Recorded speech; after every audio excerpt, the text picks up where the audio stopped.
ইফালে নগাঁও ৰাইডঙিয়াত NRCৰ গুৰুত্বপূৰ্ণ নথিপত্ৰ উদ্ধাৰক লৈ উত্তপ্ত পৰিস্থিতি। ইক্ৰামুল হুছেইন নামৰ এজন যুৱকক NRCৰ নথিপত্ৰসহ আটক কৰিছে ৰাইজে।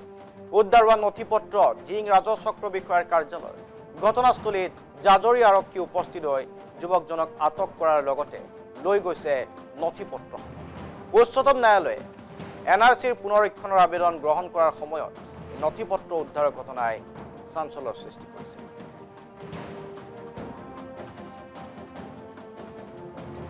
NRCৰ নথিপত্ৰ কি ধৰণে তাত উদ্ধাৰ হ'ল? NRCক লৈ বিভিন্ন অভিযোগ প্ৰতি অভিযোগ আছে, কিন্তু এটা ৰাজহ চক্ৰ বিষয়াৰ কাৰ্যালয়ৰ এই বৃহৎ পৰিমাণৰ NRC নথি উদ্ধাৰক লৈ চাঞ্চল্যৰ সৃষ্টি হৈছে। ইক্ৰামুল নামৰ যুৱকজনক ইতিমধ্যে আটক কৰিছে ৰাইডঙা আৰক্ষীয়ে। ইয়াৰ উদ্দেশ্য কি আছিল? এই NRCৰ নথিপত্ৰসমূহ ডুপ্লিকেট কৰা হৈছিল নেকি? ভালদৰে অনুসন্ধান কৰিলে হয়তো বহু প্ৰসংগ বা বহু প্ৰশ্নৰ উত্তৰ পোৱা যাব।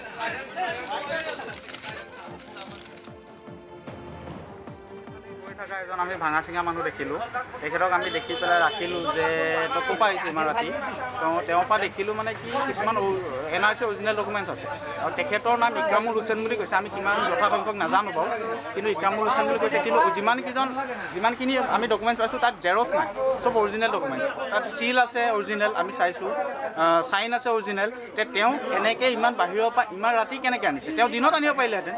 জেৰক্স হ'লে আমাক ক'বলগীয়া নাই, ৱেষ্টিং থাকে কেতিয়াবা জেৰক্স এইটো বেলেগ, চব অৰিজিনেল ডকুমেণ্টছ আনিছে তেওঁ। আৰু তেওঁক আমি এতিয়া সুধিছোঁ তেওঁ ক'ৰ পৰা আনিছে। তেওঁ মানুহৰ নাম নাজানো বুলি কৈছে, বৰদোৱাৰ পৰা আনিছোঁ বুলি কৈছে। তাত আলি টাঙনি ডকুমেণ্টছো ওলাইছে, বেলেগ জেগাত ঢিঙৰো ওলাইছে, কিন্তু তেওঁ আনিছোঁ বৰদোৱাৰ পৰা বুলি কৈছে, কিন্তু মানুহজনৰ নাম কোৱা নাই এতিয়ালৈকে। কিন্তু সেইটো কাৰণে আমাৰ সন্দেহ হৈছে মানে কি, এনেকৈ যদি অৰিজিনেল ডকুমেণ্টছ চূড়ান্তভাৱে যদি ৰাতি লৈ যায়, তেতিয়াহ'লে আমাৰ জেনেৰেল জনসাধাৰণৰ কাৰণে কি হ'ব? সেইটো আমাৰ বহুত মানে বিষাদ্য বিষয় হৈছে। মানে কিয় এই বস্তুটো হ'ব নালাগে, তেওঁ কোনে বেচিছে কি কথা, আমি সেই বস্তুটো জানিবৰ কাৰণে মানে অধিক আগ্ৰহেৰে বাট চাই আছোঁ। মানে ভঙা চিঙা গাড়ীত অলপ এই NRC কাগজ উঠাই লৈ আহিছে। এতিয়া ক'ৰ পৰা আনিছে আমি একো গম পোৱা নাই, কিন্তু চোৱাৰ মতে তাত দেখিছোঁ আলি টাঙনি আছে, বৰদোৱা আছে, তেনেকুৱা। এতিয়া আমি সন্দেহজনকভাৱে মানে কিছুমান লৰালৰি গোট খাই তাক ধৰি ৰাখিছোঁ। ধৰি ৰাখি পেলাই এতিয়া কাগজ পানী চাওঁতে ওলাইছে। NRC কাগজ, NRC কাগজ।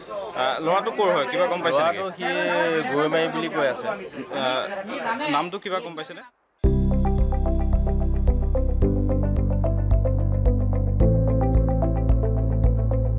NB নিউজ, সহজ সৰল ভাষাত নৱভাৰতৰ কথা।